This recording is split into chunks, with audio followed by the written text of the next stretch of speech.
Bienvenidas y bienvenidos a esta cuarta entrevista inédita, que es una de las 12 que condujimos junto con Carlos en el proceso de la construcción de la serie de Chile en Movimiento. Carlos, ¿qué entrevista vamos a compartir hoy con nuestra audiencia? Sí, Dani, tendremos ahora la entrevista con Christian Cox, quien es un destacado académico y quien fuera policymaker en los gobiernos de la Concertación, la alianza que se hace del poder en Chile tras el retorno a la democracia. ¿Qué temas conversamos con Christian Cox, Dani? Bueno, entre los principales temas que hablamos con él, Carlos, estuvo las principales reformas que se implementaron desde el retorno a la democracia en Chile. También hablamos acerca del modelo neoliberal y de su influencia en las reformas educativas que se han hecho desde el retorno a la democracia. Además, Christian nos da un recuento súper interesante acerca de las movilizaciones, con gran énfasis en las movilizaciones del 2006, y finalmente nos da unas perspectivas que él tiene hacia futuro, pensando en lo que viene para Chile en los siguientes años. Yo diría, Carlos, que fue una conversación muy interesante, muy entretenida. Perfecto, Dani. Entonces vayamos a la entrevista con Christian Cox.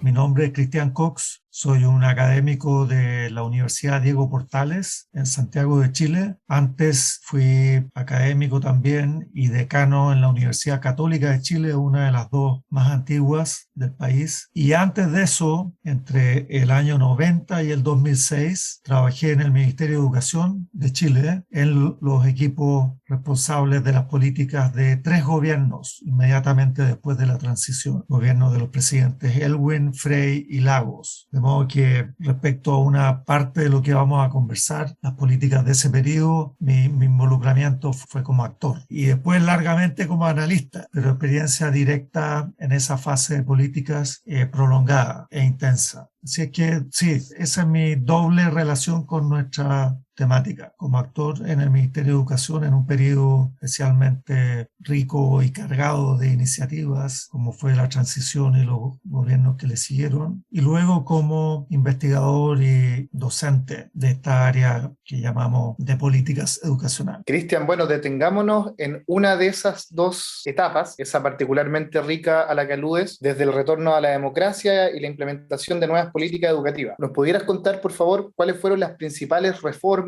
que se implementan o las principales medidas que se toman desde el retorno a la democracia en materia educativa? La primera fase de las políticas educacionales post-transición consistió en upgrade el funcionamiento del sistema escolar desde una situación de funcionamiento al mínimo en términos de financiamiento y apoyo estatal. Al final de una década de radical implementación de la visión neoliberal en educación, el presupuesto público para la educación escolar del país había caído en términos reales entre el año 82 y el año 90 en un 27%, en términos comparados, por supuesto. Es decir, el presupuesto del sistema educacional de Chile, el año de la transición, cuando asume el presidente Elwin, era casi un tercio menor que el del año 82. Algo muy impactante cuando se piensa que efectivamente en términos de finanzas públicas el primer tercio de los 80 fue de crisis económica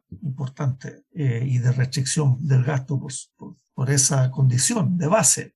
Pero luego desde el año 84 en adelante, el producto crece en Chile sobre el 5% anual y correlativamente los ingresos públicos. Entonces, fue una decisión política de la autoridad del régimen militar, el restringir el gasto en educación. No, ni siquiera mantenerlo y aumentando la matrícula en secundaria, ni siquiera mantenerlo, reducirlo. De modo que la primera etapa, cuando asume el presidente Elwin y también durante el gobierno del presidente Frey, es de traer de vuelta el funcionamiento más elemental del sistema escolar, donde salario docente era 2/3 del componente de gasto y que estaban en un nivel, bueno, los profesores del sistema privado subvencionado, totalmente desregulado en términos de condiciones de trabajo y salarios mínimos, etc. Él, hacia final de los 80, el promedio era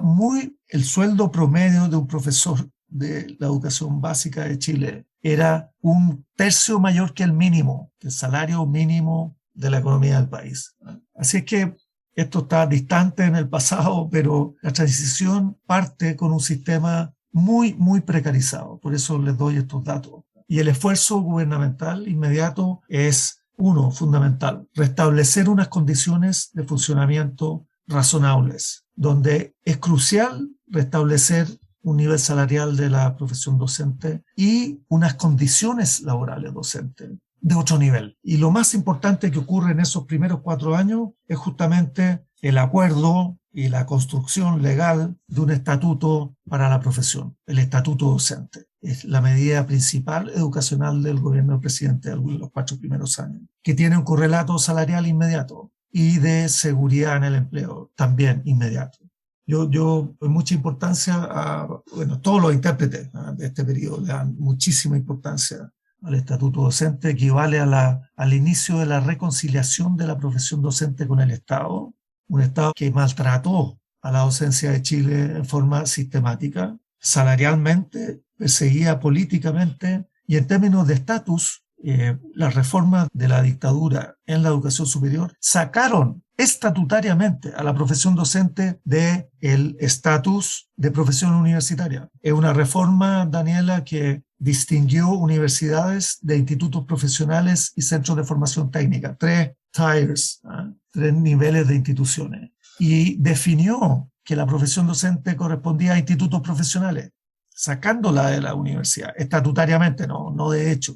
Las universidades que tenían carreras de educación las siguieron ofreciendo. Pero simbólicamente esto refleja una visión de la dictadura sobre el sistema escolar y sobre la profesión que lo sostiene, reflejada en este desmedro, en esta precarización marcada, sistemática. Bueno, y la transición cambia esos signos sistemáticamente. Y viene el estatuto y luego las medidas de mejoramiento del quehacer de la educación de fondo, y que son 2 reformas. La reforma antes del 2006, el 2006 es un parteaguas en la historia que vamos a evocar hoy día. En 2006 hay un movimiento estudiantil secundario que redefine la agenda en educación. Hasta el 2006 hay 3 gobiernos del mismo signo político, una alianza de centro-izquierda, socialdemócrata, que empuja este upgrading del sistema y junto con eso hace 2 reformas que tienen que ver directamente con la calidad de la experiencia educativa que tiene lugar en el sistema escolar. Una es una reforma integral del currículum de educación de la primera infancia hasta el final de la secundaria, todas las áreas del currículum. Ya digo algo sobre la dirección de cambio de los contenidos de la experiencia escolar. Y la segunda reforma, muy importante en recursos, es la de la extensión de la jornada escolar. Chile, desde fines de los años 60, tenía funcionando su sistema escolar en 2 turnos, con una proporción de la matrícula asistiendo a clases en la mañana y la otra en la tarde. Por carencias de su infraestructura, había crecido la cobertura sistemáticamente sin que la infraestructura edilicia de edificios tuviera la capacidad de ofrecer clases durante todo el día. Bueno, entonces una reforma muy simple de describir y de imaginar y muy onerosa en recursos, porque no son solo edificios, es también hacer crecer a la profesión docente, prácticamente en 1/3. La reforma de la jornada escolar significa, grosso modo, significa agregar la tarde, 3 horas de clase al funcionamiento que tenía el sistema por 3 décadas prácticamente. Y eso significa más horas docentes, más docentes y construcciones, un plan de construcciones importante y que toma una década completar y que tiene dificultades de tiempo, especialmente en las ciudades y en la educación secundaria, donde los liceos tradicionales estaban en el centro de la ciudad y no había espacio donde construir los edificios que se requería implementar la jornada escolar completa. Quiero decir algo sobre ambas. El currículum tiene un norte democrático en términos de formación. El currículum de la dictadura, elaborado en el año 80, 81, no era democrático y en sus valores y en el tipo de alumno que quería formar era autoritario. Era autoritario y muy, muy tradicional, muy anacrónico. La reforma curricular toca eso a fondo y conecta el currículum de Chile con lo que había estado pasando en el mundo en términos curriculares, el mundo de la educación. Fuera de Chile, la dictadura significó cierre, desconexión, aislamiento. El nuevo currículum conecta con esta nueva base moral democrática, pero además modifica contenidos y actualiza área por área. acorde con lo que habían sido 20 años de desarrollo de las distintas áreas, en humanidad, en arte, en ciencia, matemática, en fin. Así que es eso. Y es un currículum que, imagínenlo, se mueve hacia, hoy día se nombra de esa manera en la educación, hacia competencias siglo XXI. Y por lo tanto, es un currículum que tiene la ambición enorme en educación de enseñar, comunicar no solo unos contenidos, sino también unas habilidades, unas capacidades de poner en acto y aplicar el conocimiento. Bueno, esto es una ambición educativa inmensa y que supone, me voy a saltar algunos pasos, supone más tiempo desde el que enseña, desde las formas pedagógicas de inculcar unas habilidades intelectuales prácticas. De modo que en ciencia el objetivo no es comunicar dictando o mostrando unos conceptos, sino vía experimentación ser capaz de aplicar unos conceptos. Bueno, este paso que es pedagógico demanda más tiempo y menciono esto porque la relación entre la transformación del currículum y la jornada escolar completa es íntima. La jornada escolar completa fue necesaria porque el currículum era más ambicioso y estos nuevos propósitos, esta ambición formativa más alta, más compleja, requería más tiempo. Y la imagen que usábamos en la época del diseño y la implementación de estas dos reformas es que la casa de la educación fundamental es temporal y tenía que ser más amplia para poder realizar, implementar el nuevo currículum. Así es que hasta el 2006, recapitulando, es una década y media, son 3 gobiernos, hay continuidad de norte y los nombres son 3. Subir el funcionamiento del sistema escolar a condiciones de proveer una experiencia educativa de calidad y 2 reformas, curricular y extensión de jornada, que efectivamente le cambian la textura más profunda a la experiencia educativa del conjunto de la matrícula, de básica y de media del país. Y produce un gran cambio que produce nuevos desafíos y una nueva agenda en educación. Así que eso sobre esa primera etapa, Carlos, Daniela, de las políticas educacionales de la transición. Gracias, Cristian. Y con Daniela teníamos preparada también una pregunta que ya anticipaste. Tú planteaste que la dictadura está vinculada con un modelo neoliberal que ustedes en alguna medida entran a reparar en cuanto a las consecuencias que generó en el sistema educativo. En este sentido, ¿cuánto de ese modelo, de los vestigios de ese modelo, siguieron influyendo para que quizás estas reformas de las que nos hablaste u otras que fueran importantes no pudieran implementarse debidamente? En otras palabras, ¿cuánto ese modelo instaurado en dictadura siguió influyendo después del retorno a la democracia? Muy importante pregunta, muy política, en el sentido de que el debate de políticas públicas post-2006, post-movimiento estudiantil, ha tenido en su centro esa pregunta. Y la pregunta, puesto en términos contemporáneos, es ¿por qué en la década y media inicial no se hicieron reformas estructurales de redefinición del modelo establecido autoritariamente por Fiat, del poder gubernamental sobre el sistema? Y voy a intentar responder a esa pregunta, a ese cuestionamiento. La respuesta sencilla y válida desde mi punto de vista es que en el periodo inicial de la transición no había ninguna condición política, no tenía ningún realismo político el plantearse reformas estructurales en educación. Y eso por 2 razones. Porque la sociedad civil tenía gran aprehensión sobre el éxito de la transición. Es un mundo social y político que está saliendo de un trauma, está saliendo de una zona de dolor y tragedia y descubriendo que los acuerdos y la paz tienen unos beneficios enormes y necesita ser cuidada. Y ese cuidado pasa en esa larga primera década por no entrar en reformas estructurales, no cuestionar la administración municipal ni la subvención escolar por alumno, que son los 2 puntales en que se sostiene el modelo de escuelas compitiendo por alumnos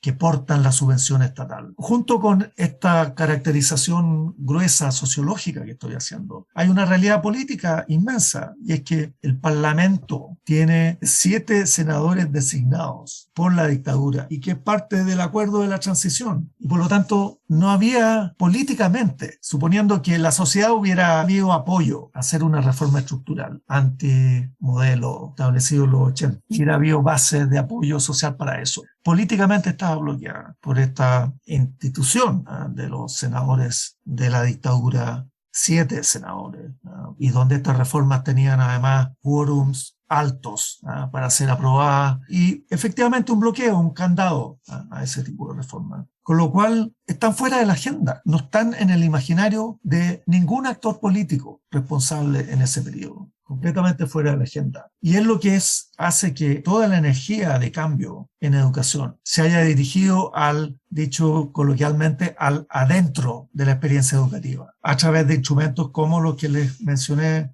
y describí con cierto detalle. Entonces, dentro de esta estructura establecida en los 80, interviniste la casa temporal y lo que ocurría área por área del currículum, con lo más íntimo de esta experiencia, que es la exposición de la nueva generación a unas oportunidades de aprendizaje que tienen una textura más rica, contemporánea, con otros valores y actitudes en juego, y abriéndose las distintas áreas y sus tesoros de una forma más rica y que aspira a no solo conocimiento y concepto y conocimiento declarativo, sino que a establecer unas habilidades, unas capacidades de acción con otros, de interpretación y aplicación de conocimiento, en fin. Y eso es lo que ocurre, y ocurre exitosamente. Y ocurre exitosamente porque, voy a mencionar esto varias veces, porque hay continuidad en las políticas, ¿no? En política educacional es esencial el que tengan tiempos suficientes para intervenir. Algo tan delicado, al final tan dependiente de decenas de miles de profesionales ejecutando un concierto armónico con la nueva generación. Eso que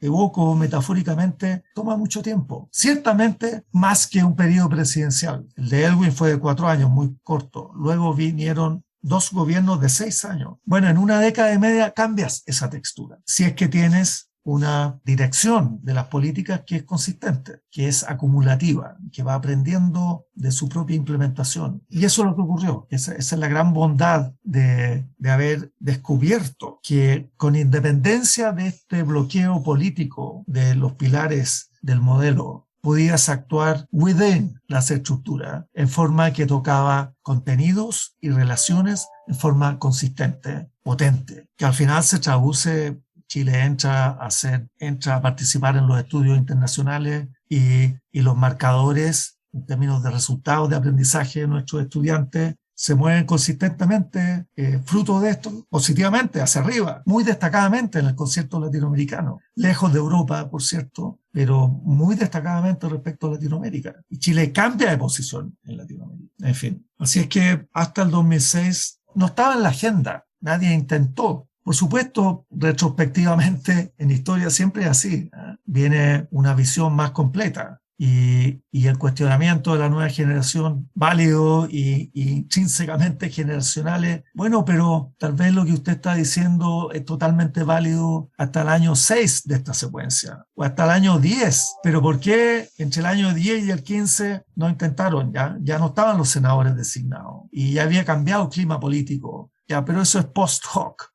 Adentro de cada coyuntura la visión, por supuesto, es. Y viene el 2006. Parece, ¿seguimos la secuencia? Sí, igual ahí estás súper bien marcando el camino de lo que viene y creo que ya con lo que has dicho es muy claro las prioridades del gobierno desde antes del 2006, pero ahorita si quieres añadir algo más, por ejemplo, a mí me queda la duda en cuanto a la parte económica del presupuesto nacional, porque es clarísimo que lo que nos contabas, ¿no? Hacia los 80s venía reduciéndose muchísimo. Ahora, ¿cómo era ese presupuesto nacional cuando se acercó el momento del 2006? ¿Ya había retomado? ¿Hasta qué punto había retomado como prioridad, digamos, nacional en educación? Y de pronto esto, ¿cómo se transforma? Ya no solamente a nivel de presupuesto, sino en general, ¿cuáles son las transformaciones en las prioridades, ¿no? Que nos marca el 2006? Y de paso también, si nos puedes hablar de las del 2011, ¿no? Que a veces creo que yo como colombiana, ¿no? Que estoy fascinada aquí escuchando todos las narrativas de los chilenos y claro que hacen un énfasis muy importante en el 2006 porque es un hito, pero el 2011 también presenta un momento importante. Entonces, si pudieras también hablarnos un poco de cómo se transforman esas prioridades a partir del 2011. Dejé en la penumbra qué es lo que ocurre con el presupuesto. Bueno, todo lo que he descrito supone una inversión en educación importantísima. educación pasa a ser una prioridad A1 de estos sucesivos gobiernos, con una economía que crece consistentemente a lo largo de los 90, a lo largo de los 2000, y donde el presupuesto en educación, déjenme darle un orden de magnitud. El año 90, presupuesto definido por la dictadura, el 89, fue de 1.100 millones de dólares de ese año. Una década después es esa misma suma multiplicada por 10, con un factor de 10. El gasto, el 2000, es del orden de 11.000 y fracción millones de dólares, contra 1.000 el año 90. Estamos hablando de ese orden de magnitud. 2/3 de ese delta gigantesco es salario docente. La profesión docente cambia de su total precarización a estar en el ámbito no del top de las profesiones de Chile, pero de muchas comparables. Y junto con eso, el otro tercio es, edificios, tecnología, textos, programas compensatorios, programas de discriminación positiva, etcétera, etcétera. Es un ámbito de crecimiento y de mucha inversión y de mucho apoyo político, por tanto. Este es un lugar común en política educacional. No hay nada que consiga más fácil consensos que edificios, más plazas y mayores sueldos. Todos se abrazan, cortes de cinta por todas partes y felicidad general. Estoy ironizando, pero tu pregunta, Daniela, sobre presupuesto lleva inmediatamente a eso. Chile es un país que tiene recursos y que prioriza educación A1 sostenidamente. Y eso es la marca de la secuencia que tiene un hito, el 2006. El 2006 fíjense ustedes que es exactamente 25 años después de la gran reforma neoliberal que aplica la dictadura. Es un cuarto de siglo después. Un movimiento estudiantil secundario, son jóvenes que están en sus 2 últimos años de educación media, tienen 17, entre 16 y 18 años, que inician un movimiento con demandas completamente corporativas y típicas todos los años al inicio del año escolar, entre marzo y abril, justo la época en que estamos, un conjunto de liceos emblemáticos en jerga chilena, o sea, tradicionales, construidos del siglo XIX y típicamente de tradición muy política.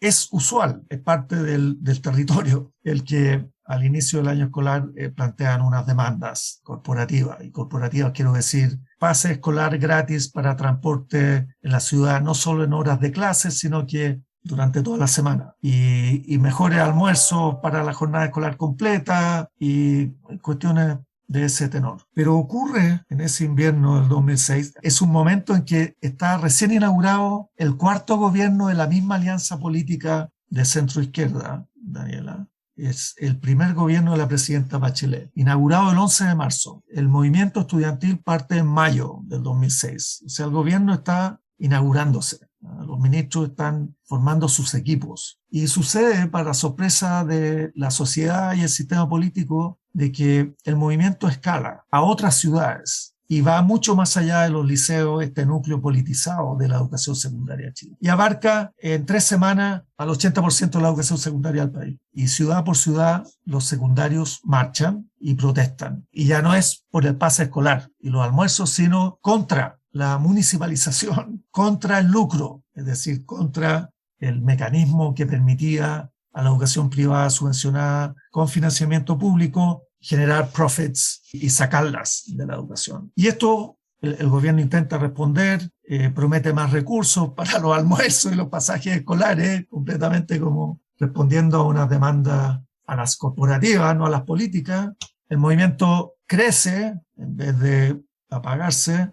Y el sistema, y el gobierno y el sistema político al final del mes de mayo como que acepta el carácter político profundo del movimiento y el cambio de la agenda. Fíjense, Carlos y Daniela, que educación, que venía haciendo lo que les he relatado hasta ahora y obteniendo buenos resultados y gran apoyo a estas políticas, no estaba en las prioridades del gobierno de la presidenta Bachelet. No estaba en su platform. High up. Era salud y pensiones, no educación. Educación ya se había llevado la primera prioridad durante 15 años. Esa es la definición gubernamental. Y recién inaugurado el gobierno, este movimiento social cambia la agenda política. Se la cambia al gobierno, pero se la cambia al sistema en su conjunto. Desde la sociedad al sistema político viene el mensaje de en educación hay algo estructural fundamental de cambiar. Y eso es lo que ocurre con ese movimiento. Cambió la agenda.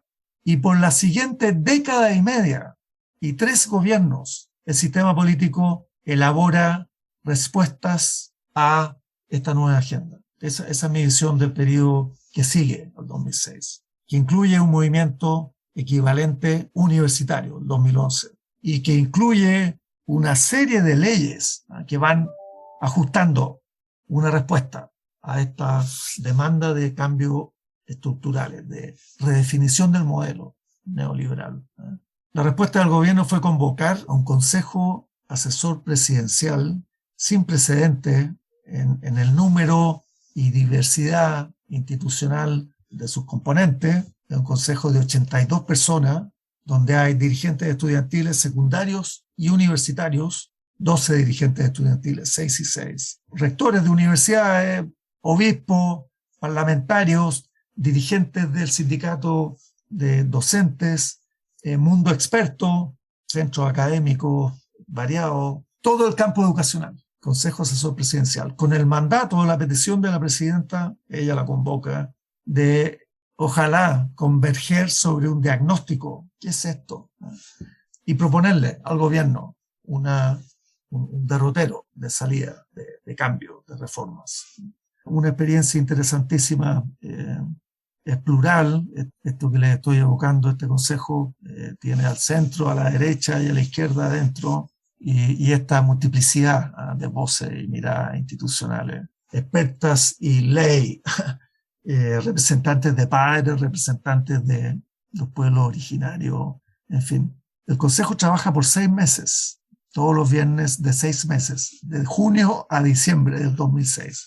Yo participé en el Consejo. Acababa de salir del gobierno, salí en marzo del 2006, en el último día de la presidencia Lagos. Me fui a trabajar como académico a la Universidad Católica y llevaba 2 meses en mi nueva condición y se produce el movimiento Pingüino, que dura un mes, mayo, y en junio estaba dentro de este consejo como académico experto. Muy fascinante experiencia, muy notable lo que ocurrió con la dirigencia estudiantil, muy sorprendente para los adultos. Estos estudiantes secundarios que iniciaron su participación en el consejo empoderados y transformados por la experiencia de haber estado durante 3 semanas, ellos, tercer y cuarto año medio, Carlos, definiendo el ritmo de los noticiarios y la respuesta del sistema político completo, parlamentarios y ejecutivos. Y llegaron tan transformados que creyeron que en el consejo iban a seguir pauteando a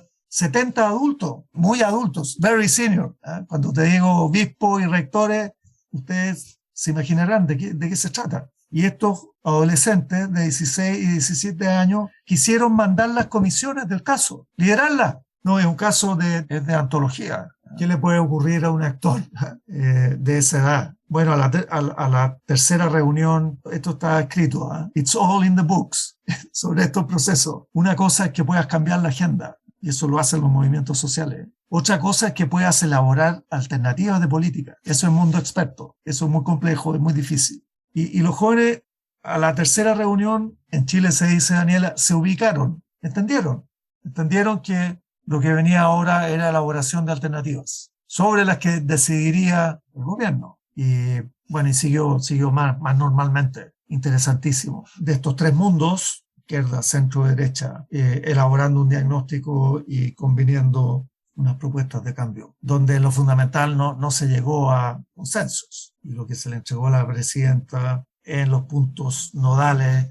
habían 3 posiciones. Está todo registrado, muy interesante el documento de 2 volúmenes, el informe del Consejo Asesor Presidencial del 2006. Pero para efectos de este podcast, lo que interesa visualizar es que este embate de la sociedad, porque es eso, los jóvenes están expresando lo que viven, pero también la conversación y las expectativas de sus familias. Son jóvenes que nacieron en el año 90, no conocieron la dictadura y que fueron fruto de esta experiencia educativa de una textura transformada, más rica, de tiempos de bonanza, ¿ah? Esa es la paradoja, ¿ah? La belleza histórica de lo que le estoy mencionando. Los hijos de las políticas de la transición, al final objeto de una movilidad socioeducativa manifiesta, masiva, descubren los límites del sistema en el que se educaron. Y esos límites están en la educación superior. 3 años después del movimiento, una doctora hoy día, hizo su tesis en Oxford. Sofía Donoso se llama, una gran socióloga. Entrevistó a Karina Delfino. Hoy día es alcaldesa de una comuna del centro de Santiago, alcaldesa socialista. Entre paréntesis, la dirigencia estudiantil notable, 2 mujeres, 2 hombres, una de ellas Karina Delfino. Bueno, y 3 años después del movimiento, ella ya ahora es una estudiante de sociología en la Católica.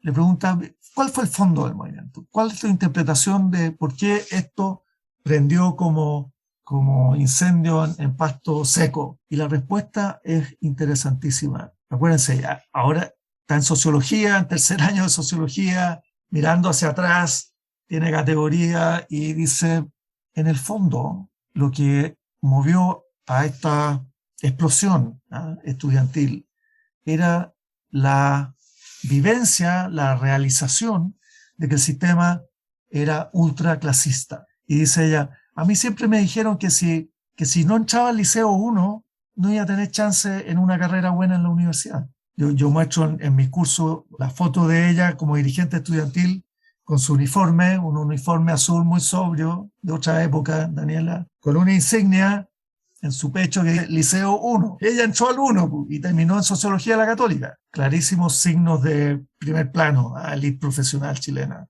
Pero la vivencia era, este es un sistema socialmente segmentado. Si vas a un establecimiento con número, es decir, municipal, no destacado, tu destino en lo que viene, fíjense ustedes, en lo que viene es que todos, 3/4 partes del grupo va a la educación superior. Pero si tienes un número detrás, va a ir a una carrera y a un escalón y a un derrotero inferior, marcado socialmente como no meritocrático, básicamente. Porque recuerden, la expansión del movimiento es desde un núcleo politizado que tiene discurso indistinto del PC chileno, sobre qué es lo que es el modelo neoliberal, etc. Se expande por las ciudades y todos los rincones de la educación secundaria, donde los jóvenes no estaban politizados y no sabían los detalles de la ley orgánica constitucional de enseñanza, pero sí sentían en su piel de que las posibilidades de ascenso en la educación superior a la que tenían acceso, y eso es fruto de las reformas anteriores, tenían una fuerte marca social, de clase, de estratos. Y esa es la base del movimiento. Y por lo tanto el cuestionamiento que viene y al que trata de responder los 15 años siguientes de políticas educacionales tienen que intervenir sobre la estratificación socioeconómica profunda que produce el sistema de mercado en educación. Y políticamente la respuesta a eso toma casi una década, porque lo que estoy evocando es respondido por leyes del segundo gobierno de la presidenta Bachelet. Acuérdense, el 2006 es el inicio del primer gobierno Bachelet. Están esos 4 años,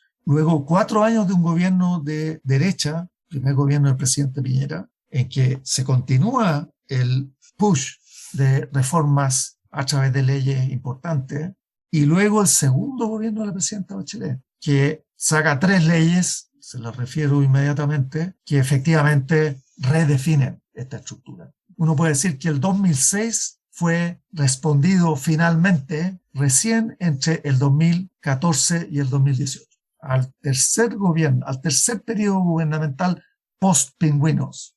Una ley de inclusión, una ley de nueva educación pública que se encarga del tema de la administración municipal de la educación y una ley de carrera docente. Las tres se pueden leer e interpretar con el prisma lo que ocurrió en 2006. La modificación de los pilares, de los mecanismos de una regulación de mercado de la educación escolar del país. Es un privilegio que nos puedas contar lo que viviste desde dentro, y por otra parte, bueno, también nos causa mucho impacto lo que nos cuentas sobre Karina, a quien tuvimos la oportunidad de entrevistar con Daniela.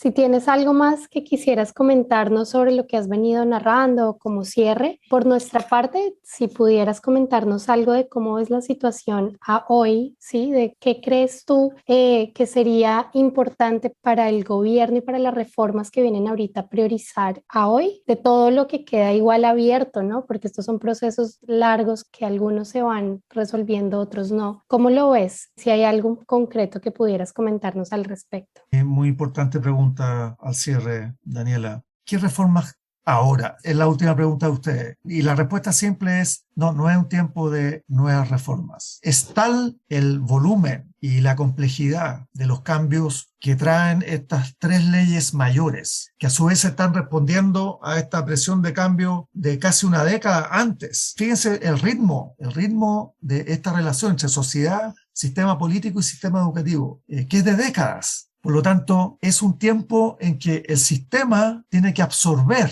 esta dosis altísima de cambio que está ocurriendo en este momento y que vienen de una reorganización de la educación pública y su gestión municipal de 4 décadas. Piensen la profundidad de los canales, de los caminos, de las tuberías y las conexiones. 4 décadas de funcionamiento de un sistema administrado por 330 unidades de gestión y que lo quieres transformar a un sistema administrado por 50 unidades de gestión. Bueno, eso está ocurriendo y va a llevar tiempo. Una ley de inclusión que cambia y decouples ingreso familiar y a qué colegio envía a tus hijos e hijas.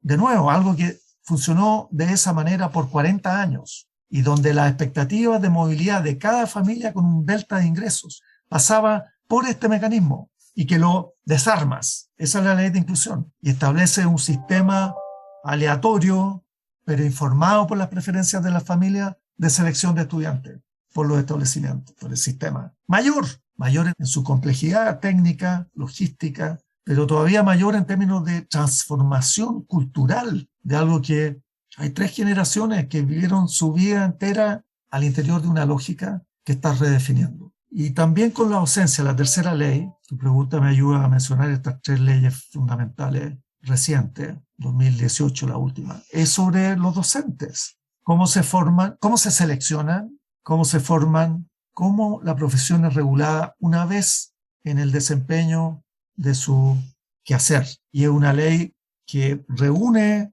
todas estas dimensiones, muy future oriented, muy potente, y que está en proceso. Déjenme darle solo una imagen y con esto terminamos. La ley establece que se puede ser docente solo si estás en la mitad superior en términos de habilidad y potencial del pool que postula a la educación superior. Primera cosa, inmensa en sus consecuencias, inmensa. Redujiste a la mitad el pool de posibles postulantes a carreras de educación y definiste que es lo mejor de cada generación. Segundo, las carreras, las facultades de educación son regidas por estándares nacionales exigentes sobre qué es tu currículum para formar, área por área. Y por último, esto materia de una single law. Al egreso tienes que rendir un examen que da fe pública de que lo definido en los estándares como lo que debe saber y poder hacer un profesor al egreso, lo tienes, lo cumples.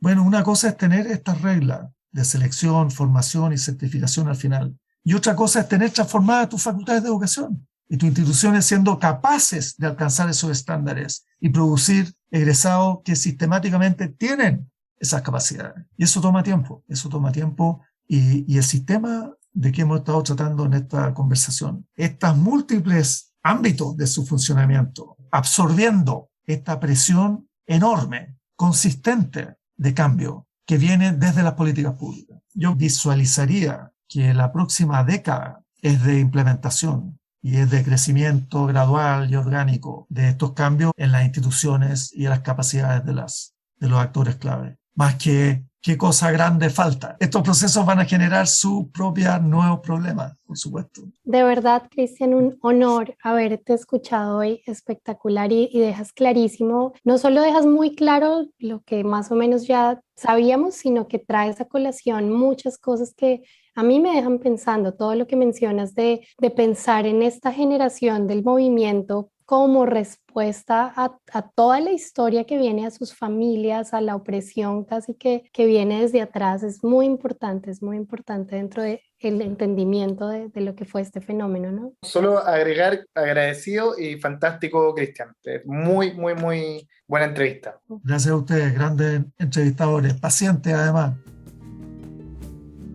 Este fue Cristian Cox, policymaker y destacado académico que tuvo gran influencia en los gobiernos de la concertación. Aula Divergente es una producción de Fresh Ed Podcast. Tengas en consideración que las opiniones expresadas en Aula Divergente son de exclusiva responsabilidad de sus anfitriones y de los y las invitados entrevistados, no de Fresh Ed ni de sus patrocinadores, quienes no asumen ninguna posición institucional. Si les gustó este capítulo, califíquennos en la plataforma en que escuchen nuestro podcast. Las reseñas realmente nos ayudan. El equipo incluye a Daniela Hernández, Carlos Navia, quien les habla, José Neto y Will Bram. La música original para Aula Divergente fue creada por Joseph Minaurio, de Pattern Based Music. Aula Divergente es un podcast administrado de forma independiente, sin anuncios, y es posible gracias al apoyo de Open Society Foundations, NORAG, UCL University College London Institute of Education y oyentes como tú. Considera donar a Aula Divergente visitando freshedpodcast.com/donate. Gracias por escucharnos. Somos Daniela y Carlos y volveremos pronto con la entrevista a Karina Delfino, la quinta de 12 entrevistas inéditas que constituyen la primera miniserie de Aula Divergente, Chile en Movimientos.